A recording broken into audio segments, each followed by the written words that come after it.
All right, man, welcome back to the God Center Men's Recovery Show. I am your host, Tim Holloway, and I'm glad to be back at you again. Hey, look, if you stumbled on here, you stumbled onto the right place. This is the show for Christian men inside of recovery to live an awesome, spirit-filled life. And if you desire that, you've definitely come to the right place. So what we're doing is going through the book of Proverbs, and we're gleaning wisdom for recovery. And what I have been doing is setting the foundation for us to really begin to understand the rest of the book. And so we thoroughly discuss what wisdom is. And so we're going to continue that. And then hopefully in the next couple of days, we'll get started going through the verses. But we are going to start off in the quote of the day. And it goes like this: "There's no shame in beginning again. For you get a chance to build bigger and better than before." Man, this is just an awesome reality, and we've all faced that moment where we kind of have to begin again, or to start over, or to rebuild. If you've been in addiction, you know that addiction destroys, it deteriorates, and it tears stuff down. And that is that when you face the reality that you need to change or want to change, and you begin to set out on that path, there is a rebuilding process that begins to take place. And see, the addiction causes the deterioration, things to fall apart. And of course, this doesn't happen overnight. It happens gradual and progressive until we look and we see and our finances are destroyed, or we look and see and our relationships are destroyed. But the reality is that no matter what, sin is corrosive, right?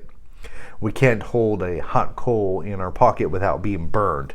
And that's the biblical analogy of the effect and consequence of sin, that it causes this consequence and this deterioration effect. So we know that's true. We know also that's true is that we look at that and begin to start a rebuilding process.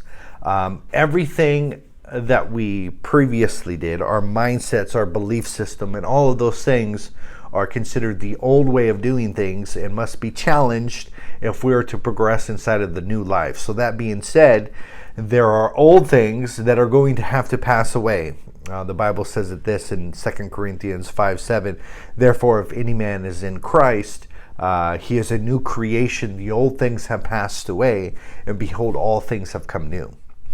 Now, this could be quite a scary event.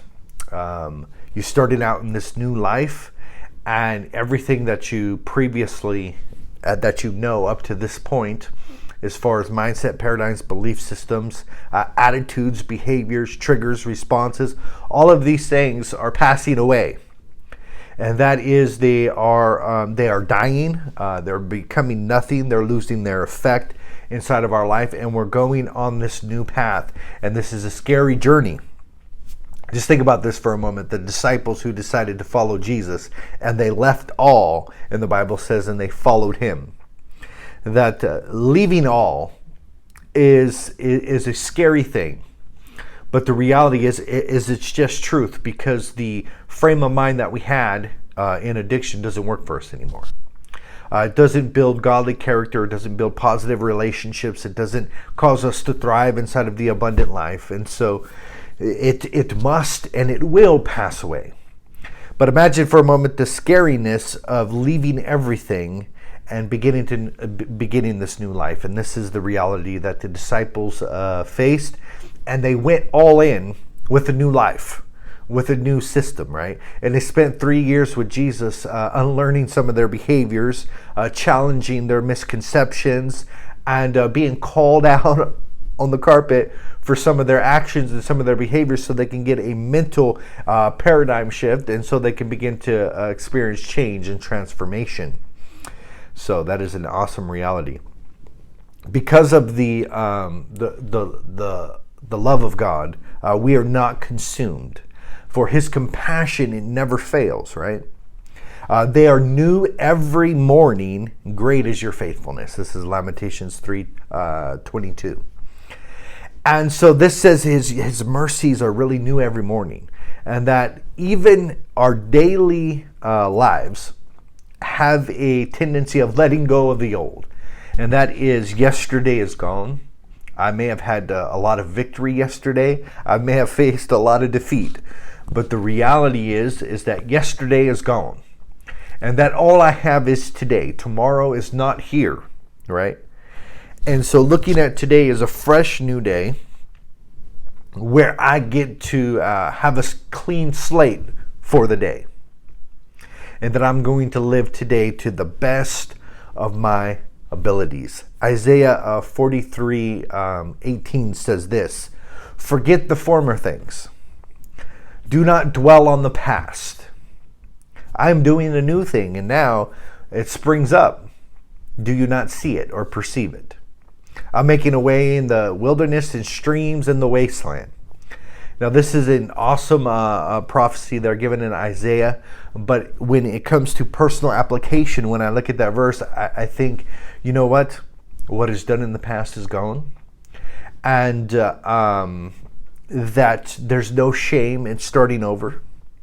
That if I made a mistake yesterday, I can look at it, I can face it, and I can own it, and I can move on, and I can face the day with a positive mindset that I'm letting go of the past, and I'm not going to dwell on my failures and my mistakes, but that I'm going to press forward to the future. And as we know, Paul said something very positive to that fashion also. So, love that quote.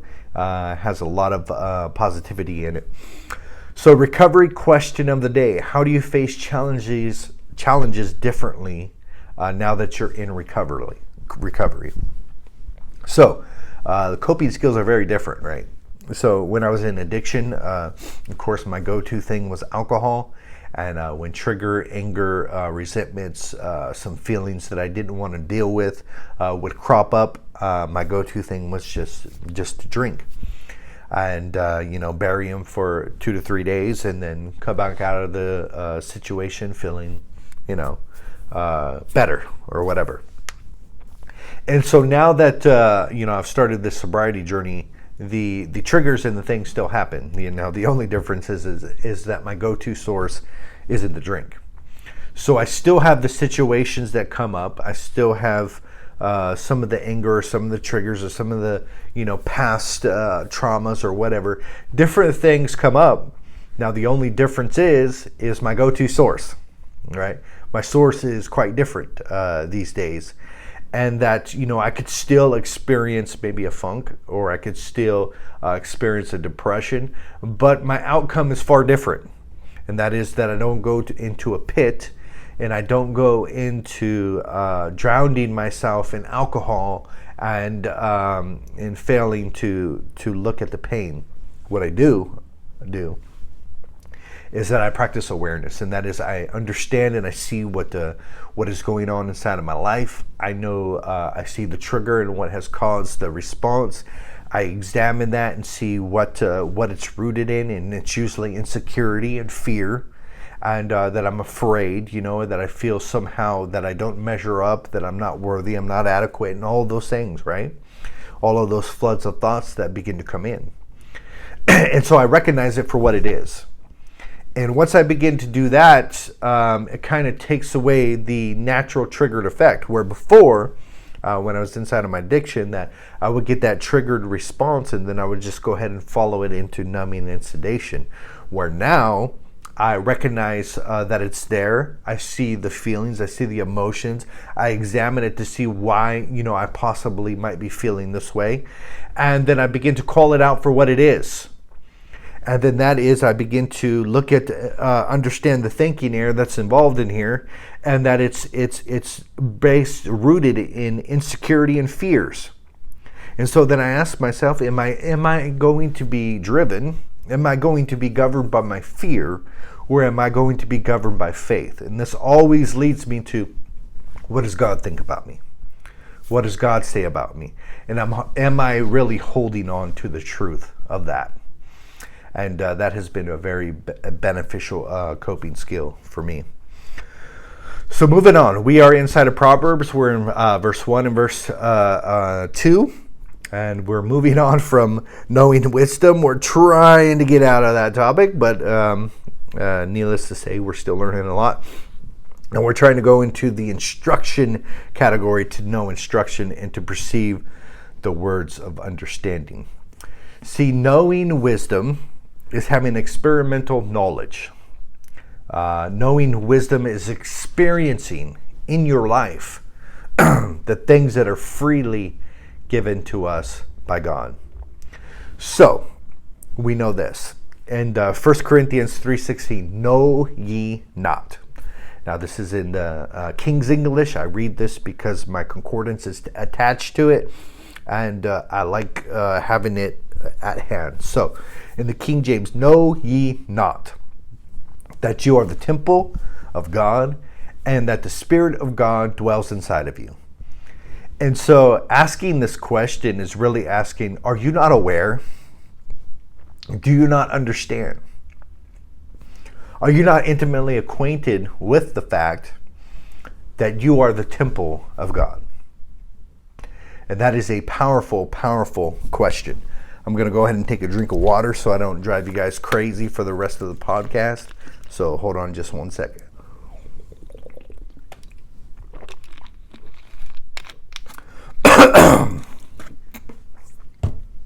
So, are you not aware that you are the temple of God and that the Spirit of God dwells in you? Are you not aware of this fact? Have you not really experienced the reality of this? Now, when we dive deep into these words, inside of the Greek language, the first word that comes up is your body is a temple, is that it is a shrine. And this, of course, implies something that is very sacred, a sacred place, a sacred space. And it means to be a receptacle, and it means to be a container. Now, it's not that the container is so great. It's the contents of the container that really makes it great, right? And this is what was meant by that we have this treasure in earthen vessels, that the excellency of the power may be of God and not of us. And so that he has deposited a treasure. Think about this for a moment inside of a safety box at the bank, where you deposit very valuable items for safekeeping because you want to keep them safe. Now, the box is not that glorious, right? It's just a box. It's just a container. But the contents that are inside that box could be worth millions and millions of dollars. And so we see the reality here is that it's not that this container is so great, but it's what this container is inhabited with that makes it glorious. And the reality is that what makes my life shine, and what makes my mindset thrive and my life work, is what the power that I am utilizing, and that is within inside of us. And so that's an amazing reality. So something sacred, something awesome has been deposited inside of here. So now, because of that, we have become a sacred space. And that is, in the in religion and religiosity, we understand throughout church history that as the saints begin to die, they begin to bury them, and then soon they begin to have them, in the basement of the church, and all these different things, is because they begin to have this reverence for the saints, and begin to create sacred spaces and all these different things. And so that's what began to happen in the natural, but we put it on an external reality, and we didn't understand that it's supposed to be an internal reality. And that is that we have been inhabited by the Spirit of God, and we have now become a sacred space. And what the illusion is that we have created these buildings that are supposed to be the house of God, and the temple, and relics, and sacred things, and all of this different stuff, not understanding that God doesn't dwell in the temple made by the hands of men. And that is that he has decided that we are the receptacle, that we are the container.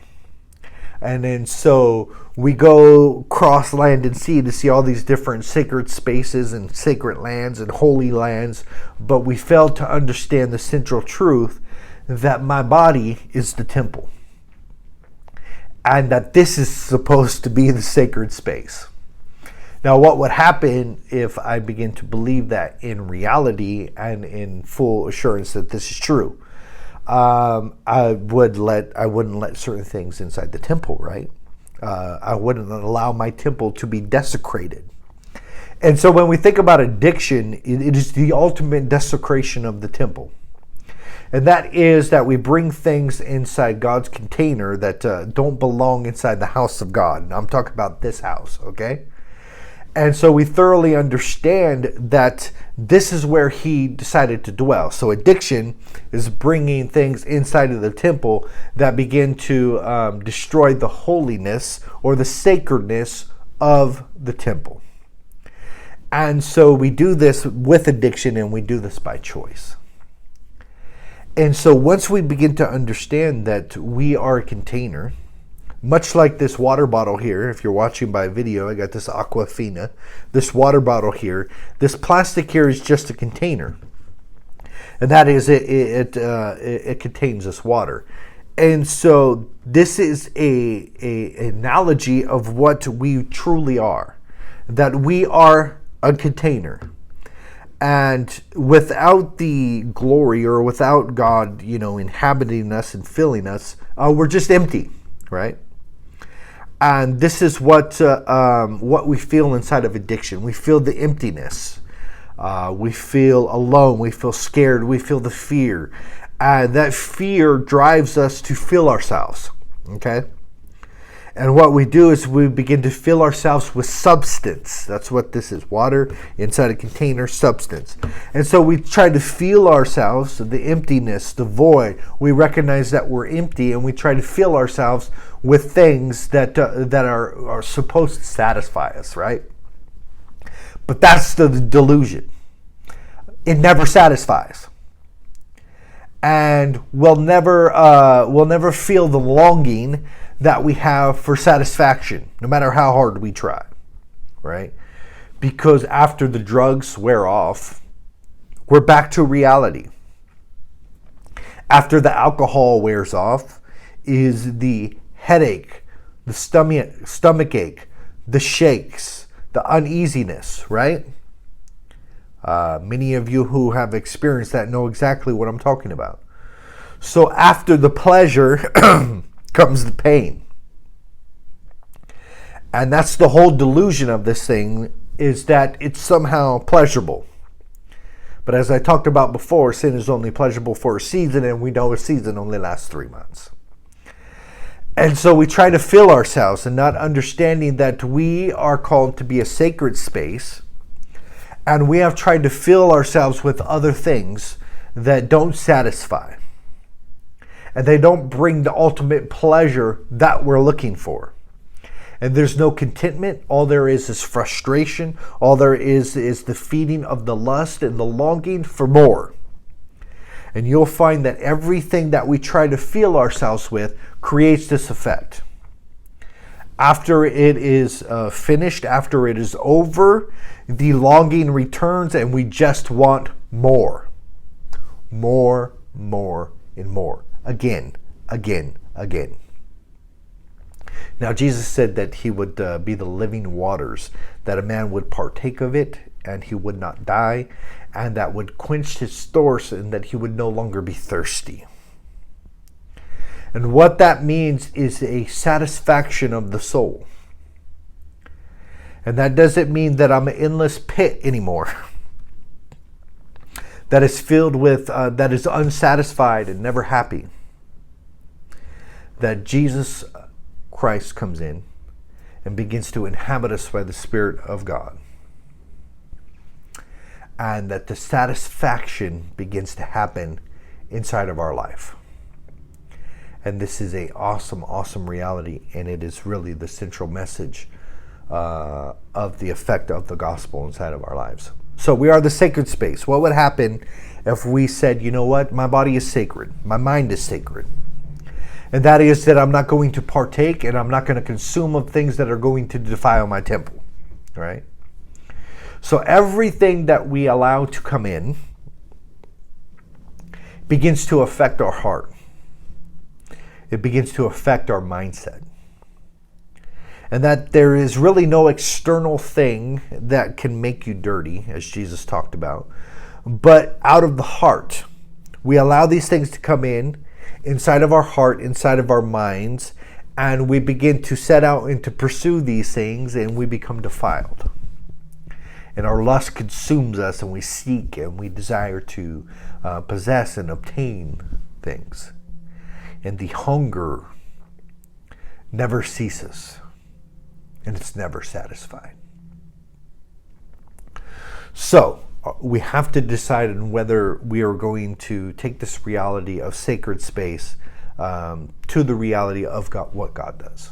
And that is this body, this mindset, this belief system is a sacred space. And I am a container for the glory and for the power of God inside of an earthen vessel. That's a powerful reality. Think about this for a moment. Now, the Bible says that the same power that rose Jesus from the dead dwells inside of you. This is truly wisdom. If you think about it to its core, understanding that what God has freely given to us and understanding the reality that we are the temple and that the same power that resurrected Christ from the dead lives inside of us. And it's going to resurrect our mind from dysfunction. It's going to resurrect positive habits that begin to destroy the old routines. It's going to resurrect the abundant life as we yield and as we allow the power to begin to operate inside of our life. That same power. I don't know about you, but I'm not really sure about what kind of power it takes to resurrect something from the dead. Right? If there was like a voltage meter on the power that it took to resurrect something from the dead, I would imagine the voltage meter would be all the way to full, right? Full capacity. And so the reality is that that same spirit that rose Christ from the dead dwells inside of each one of us as believers. Now, whether we believe and appropriate that or not is another thing, but the reality is still true. That we have this treasure in earthen vessels, and that excellent power is from God and not from us. Powerful reality. Moving on, Ephesians 3:19 says this: knowing wisdom is knowing the love of Christ. Ephesians 3:19, and to know the love of Christ, which passes all knowledge. Now, I like that because we've been thoroughly communicating how knowledge tends to puff up and it begins to feed your mind, and that it leads to a lot of elated sense of pride and arrogance, and it feeds the ego and all of these things. But to know and experience, right? To know, to be intimately acquainted with the love of Christ, it passes and surpasses and is greater than any form of knowledge that is out there in the world today, that you might be filled. There's that analogy again. Filled. Much like a container with all the fullness of God. You see, the reality in this is that God is love. He doesn't have love. He is love. And even if you see action inside of the Old Testament, or you see some actions inside of the world or whatever, we don't perceive any motive behind anything that God does. And it appears on the outside that it's out of fierce anger. We look at some of the Old Testament examples and we see it looks like God is just manifesting his fierce anger. But we don't understand the motivation and the intention behind what God is doing. And the only way for this righteous anger to manifest is inside of a holy love that is beginning to take place inside of his heart. And so you see him consume the enemies of good. And you watched him commit acts against people. And it was because they were unredeemable. And that is that there was no good in them, and they would create no good at all whatsoever. Totally unredeemable. And that is that they would constantly hate, kill, and persecute good. And so you see that he is manifested in that love, and he deals with the problem. But yet, anger is manifested, yet God is love. Behind every action, you will find the love of God. Now, it's hard for us to really to grasp that, but it is still the truth and reality. So knowing wisdom is really knowing and experiencing the love of God. And we're going to dive into this more in the next episode. But what we're going to go into is this reality that God is a parent. Jesus said to pray like this: Our Father which art in heaven, hallowed be thy name. Thy kingdom come, thy will be done on earth as it is in heaven. Give us this day our daily bread, and forgive us our trespasses as we forgive those who trespass against us. And lead us not into temptation, but deliver us from evil. For thine is the kingdom and the power and the glory forever and ever, right? And so we look at that, and throughout the centuries, people have said that prayer much like an incantation, and they have repeatedly, just like I have, and they've said this prayer. But what we have really skipped over is the whole meaning of it. But first and foremost is this: Our Father. And what we thoroughly understand from this is that we, universal. He didn't say my Father, he said our Father. And so the first reality of God and relationship with him is the universal Father, our Father. And of course, he dwells in heaven. And so it gives two powerful realities here. God is a parent. And he's going to treat us as such. His role, who he is, how we are to relate to him. He is love, and he is the parent. Okay? He is the Father. And we'll dive into more detail on that. But I want to ask you this. Are you treating your body like a sacred space? Are you walking in wisdom and understanding? Know ye not? Do you not understand? Don't you understand and experience the reality that you are the temple of the living God and that you are the sacred space? Get in touch with that reality so you could stop defiling the temple with what you allow inside of your eyes. Stop defiling the temple by what you allow inside of your mouth. We'll see you later. Peace.